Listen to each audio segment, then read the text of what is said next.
Hello friends, welcome to the official channel of CLAT Gurukul. I am Nilanjan and today I am here to deliver the lecture on day 13 of our 50-day lecture series on English, and I'll be presenting a few questions along with the explanation on a very important topic, and that is known as idioms and phrases.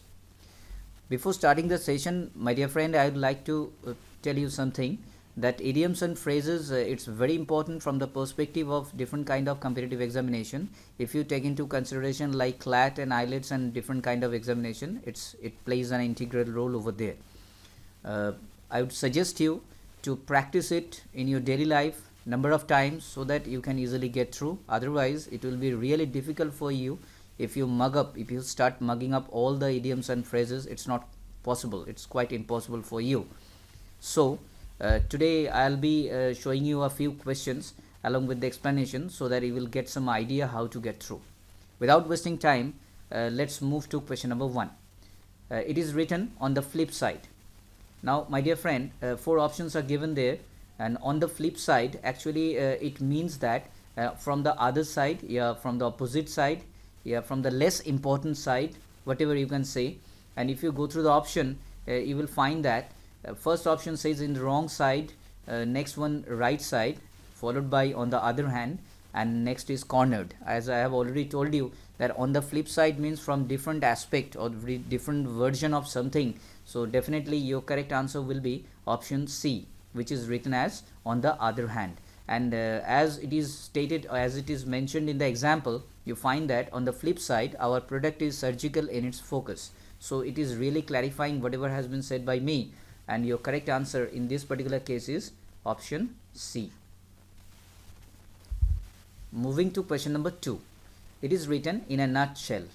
As you go through this particular idiom, you will find that in a nutshell it actually means that if you may find so many people who will be talking in lengthy version, who will be talking too much, but they are not hitting the point, they are not coming to the point, they are not explaining that in brief way. And we definitely at that particular moment we are supposed to say that you must speak in a very nutshell whatever you want to say. So in a nutshell means in brief, in short. And if you go through the option, you will definitely find that option C, it is written there in brief. And example is given over there. Mr. Ravi presented the fact in a nutshell. It means that Mr. Ravi is presented a certain fact and in brief or in short form. So in a nutshell means in brief. The correct answer will be option C. Moving to question number 3. It is written drop the ball. It's really an important idiom, and from the examination perspective it may also come in the examination. So you must keep in mind, drop the ball means making a mistake. Now if somebody is dropping the ball, it means that he is in the process of making a mistake. And if you go through the option, you find that first option hesitate, followed by make a mistake, next utilize, next bounce the ball. Through the example, if we go through, you will find that this will guarantee that Ferrari do not drop the ball when it comes to defending the title. As the example suggests that we are talking about the person named as Mr. Ferrari, and it is a guarantee that he do not drop the ball when it comes to defending the title. When he is in the process of defending the title, then definitely he is not supposed to do any kind of mistake over there. So from that consideration, you may find your answer option B, which is written as make a mistake. So your correct answer is option B. Moving to question number 4. It's a wonderful expression, step up to the plate. It's important too.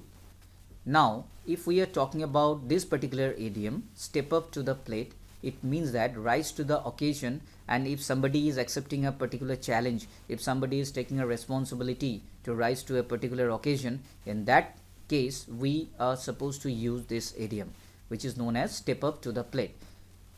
Example suggests that it's time for Tom to step up to the plate and take on his share of work.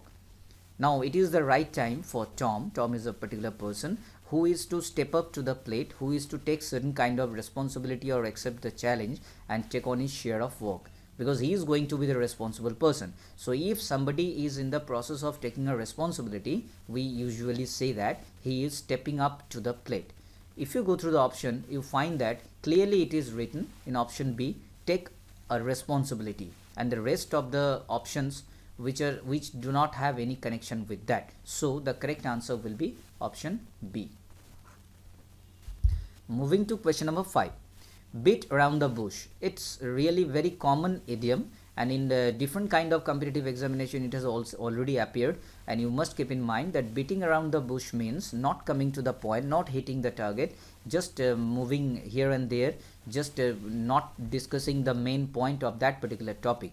So if you go through the option, you find that first option, to hesitate, it doesn't have any connection with that. To beat severely, different, completely different. Criticize, it cannot be like that. And to avoid the main topic, and that's what I am saying.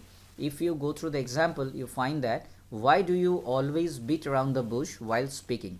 If two persons are interacting with each other, then one expects that the other one will not be wasting any time, and straightway he will hit the main point. So beating around the bush or beat around the bush means to come to the main point, your main topic, without wasting so much time. If you go to the option, you find that in option D it is written to avoid the main topic, and that is the correct answer.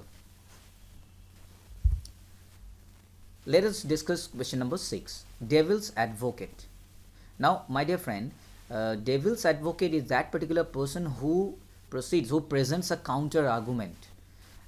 If you go through the option, you find that in option B it is written to present a counter argument, and rest of the options do not have any connection with that. And if we discuss the example, you clearly find that often the interviewer will need to play devil's advocate in order to get a discussion going. It's a common fact that whenever an interviewer is taking the interview of the particular candidate, he will definitely present some counter arguments so that to measure the wisdom level or something like that, and so that the discussion will be going on. So devil's advocate means to present a counter argument so that the process will be continued. So in option B it is clearly written that to present a counter argument, and it is the correct answer.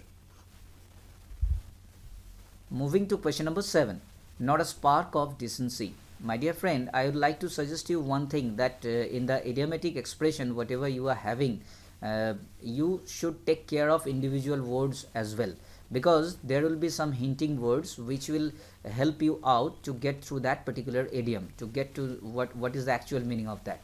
Now spark means ignite, and decency, you definitely know that very much. If somebody is decent, means some good behavior is there, good mannered, well mannered person is there. So not a spark of decency is the opposite, it indicates the opposite one of decency. So any negative word will be, in this particular case, will be your option. Now if you go through the option, you find that first option says that discrimination, second ineffective, next politeness, and D no manners. Already I have discussed that decency, just opposite, the entire idiom starts with the word like not, so definitely it should be some negative one. And in option D you find the answer no manners, and it is the correct answer. And if you go through the example, it also suggests that particular fact, that they showed not a spark of decency by refusing to stand up when their queen entered the room.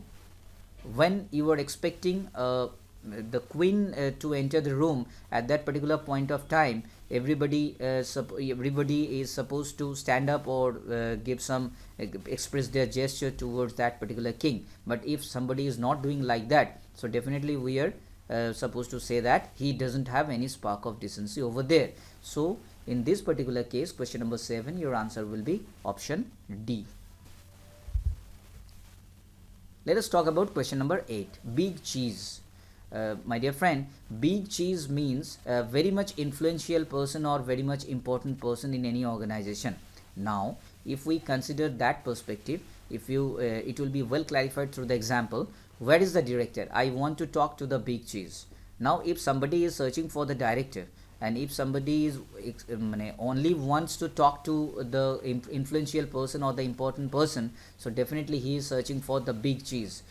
And if you go through the option, you find that in option D it is clearly written to be an influential person, and that is the correct answer. And rest of the options do not have any connection with big cheese.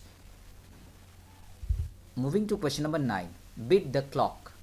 Now somehow you will get some idea that somebody needs to be so fast that he is supposed to finish something before the deadline. Some deadline is given over there. Within that deadline, he or she has to complete the entire task.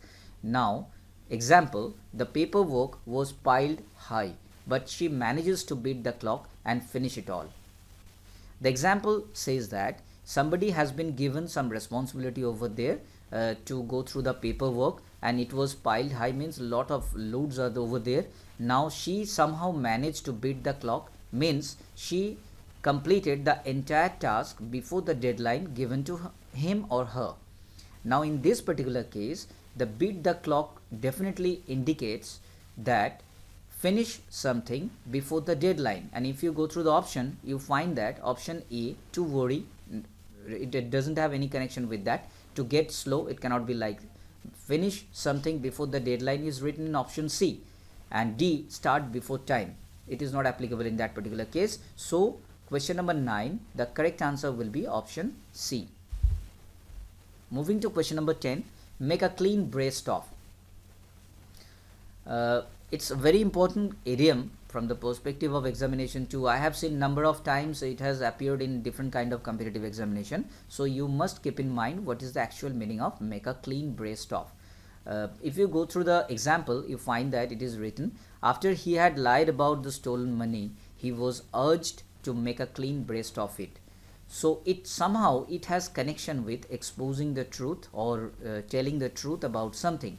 Now through the options, if you move, you find that first option, option A, clearly says that to tell the truth about something. Option B, it is written to relax, followed by to castigate, and next to pacify. So as I have already told you, to make a clean breast of means to exposing the truth, to reveal the truth. So it is clearly written over there in option A, and in this way the correct answer will be option A. My dear friend, I have already explained 10 different kind of idioms and phrases over there, and I have already explained the meaning, how you have to remember all these things. But one thing I'd like to repeat, that you start practicing that in your daily life, otherwise it will be really burdensome for you. So don't be worried about it, just keep on practicing. And if you like this video, you please share your feeling on YouTube channel. Thank you.